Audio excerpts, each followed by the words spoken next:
Halo teman-teman, welcome back to my channel. Masih bareng aku Winda. Di video aku kali ini, aku bakalan ngasih tahu kalian tata cara pendaftaran online untuk masuk SMP negeri di tahun 2020 ini. So, buat kalian yang udah paham jalur pendaftaran, kalian pilih yang mana, kalian bisa ikutin cara aku untuk pendaftarannya. Tapi kalau kalian belum paham jalur pendaftaran mana yang kalian pilih, kalian bisa tonton video aku sebelumnya ya teman-teman. Oke, langsung aja untuk tata cara pendaftarannya. SMA dan SMP itu ada sedikit perbedaan. Kalian simak ya videonya, aku akan kupas tuntas tata cara pendaftarannya gimana. Nah, untuk tata cara pendaftarannya, yang pertama pergi ke sekolah terdekat. Nah, kemana kalian akan mendaftarkan? Kalian pergi ke sekolah tersebut. Calon peserta didik membawa formulir pendaftaran ke sekolah terdekat dengan mengikuti protokol kesehatan yang berlaku. Jadi karena selama COVID ini teman-teman, kalian juga masih tetap diwajibkan untuk menjaga dan mengikuti protokol kesehatan yang berlaku ya, dengan menggunakan masker, kemudian harus tetap menjaga jarak dengan pendaftar lainnya teman-teman. Jadi formulir pendaftaran ini udah disediain sama sekolah waktu kita di SD ya. Nah, jadi udah ada, kalian tinggal isi datanya kemudian menyerahkan ke sekolah terdekat yang ingin kalian masuk. Nah, seperti itu yang langkah pertamanya. Nah, langkah kedua mengambil nomor antrian. Kalian juga harus datang pagi-pagi nih teman-teman, karena calon peserta didik mengambil nomor antrian pada panitia ini dalam satu harinya dibatasin 60-75 nomor antrian teman-teman. Jadi kalau kita mau daftar, kita juga harus datang pagi-pagi. Nah, sepengalaman aku waktu mendaftarkan SMA ini kan beda ya. Kalau SMA itu sudah secara langsung, itu secara online, sedangkan SMP ini harus mengambil nomor antrian itu ke sekolah terdekat.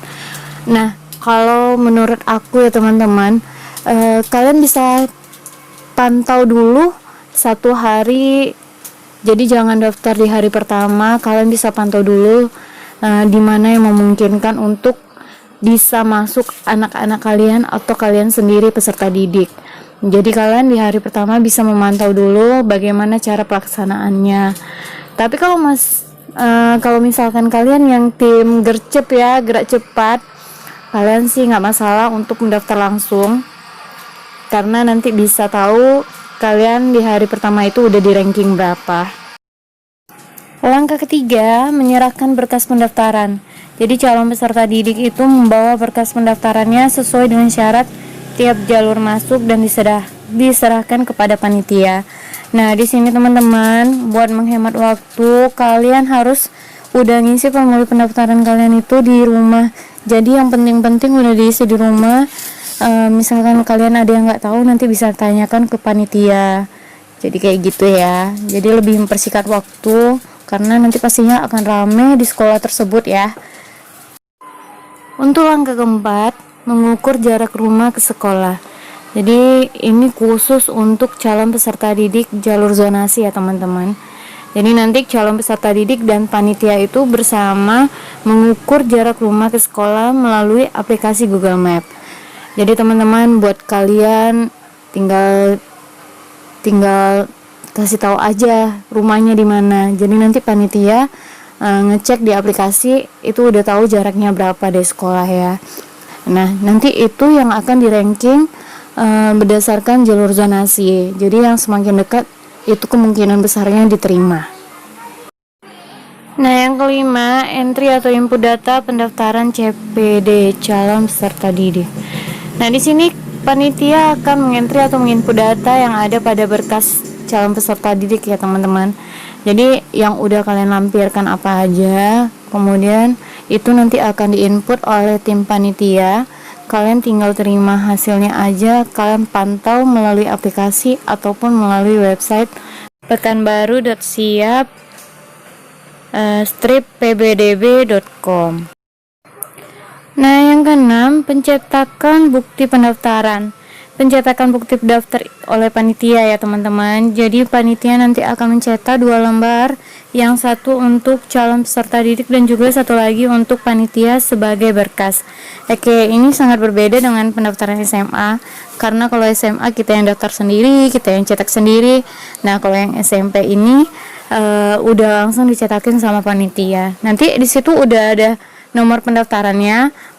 Kemudian kalian bisa cek di aplikasi nomor pendaftaran kalian nanti atau melalui website yang tadi. Jadi teman-teman, kalian tinggal lihat kalian udah ada di ranking berapa. Next, cara ketujuh yaitu memantau hasil melalui web PBDB ya teman-teman. Jadi nanti kalau udah kalian daftar dan udah cetak nomor pendaftaran, calon peserta didik dan orang tua atau wali dapat memantau perkembangan nilai dan hasil PBDB online melalui situs yang ini, pekanbaru.siap /pbdb.com. Nah, di situ kalian bisa memantau hasil yang udah kalian daftarin itu melalui jalur apa. Nanti di situ bisa kita lihat ya, udah di peringkat berapa, kemudian masuk nggak ke dalam kuota pendaftaran. Nah, di situ udah ada langsung hasil seleksinya teman-teman. Nah, itu adalah cara ketujuh ya. Ini bisa dicek di mana aja dan kapan aja teman-teman. Jadi setiap harinya itu ada upload terbaru dan perkembangan terbaru untuk pendaftaran setiap harinya. Nah, yang kedelapan, setelah pendaftaran itu tanggal 1 sampai tanggal 7 Juli, saatnya pengumuman hasil dan daftar ulang ya teman-teman. Nah, jadi hasil ini akan diumumkan pada tanggal 9 Juli 2020. Nah, setelah hasil keluar, calon peserta didik melakukan daftar ulang ke sekolah yang terpilih pada tanggal 9 sampai 11 Juli 2020. So, buat kalian yang mendaftar dari tanggal 1 sampai tanggal 7, jangan lupa ya, pendaftaran dibuka dari tanggal 1 sampai tanggal 7 itu. Nah, nanti pengumumannya akan diumumkan tanggal 9. Jangan lupa dipantau setiap harinya, karena ini sangat menentukan ya. Dari hasil pantauan kita itu, kita tahu anak kita masuk nggak ke dalam seleksi dan memenuhi nggak daya tampungnya. Kalau misalkan nggak diterima, kalian bisa, kalau di SMA kemarin itu mendaftar ke sekolah lain, tapi kayaknya kalau SMP bisa juga. Jadi nanti mungkin cabut berkas, kemudian mendaftar ke sekolah lain, seperti itu. Jadi lihat rankingnya, kemudian masuk nggak ke dalam hasil seleksi itu. Nah, itu dia teman-teman tata cara pendaftaran SMP Negeri Online 2020. So, buat kalian yang mau daftarin anaknya atau kalian sendiri peserta didik yang ingin mendaftarkan, dipahami ya cara pendaftarannya bagaimana supaya nggak bingung nantinya. So, buat kalian yang udah nonton video ini, semoga video ini membantu kalian ya. Jangan lupa like, komen, dan subscribe, atau kalian bisa bertanya di kolom komentar ya. Nanti aku akan jawab semampu aku. Thank you. See you next time, see you next video.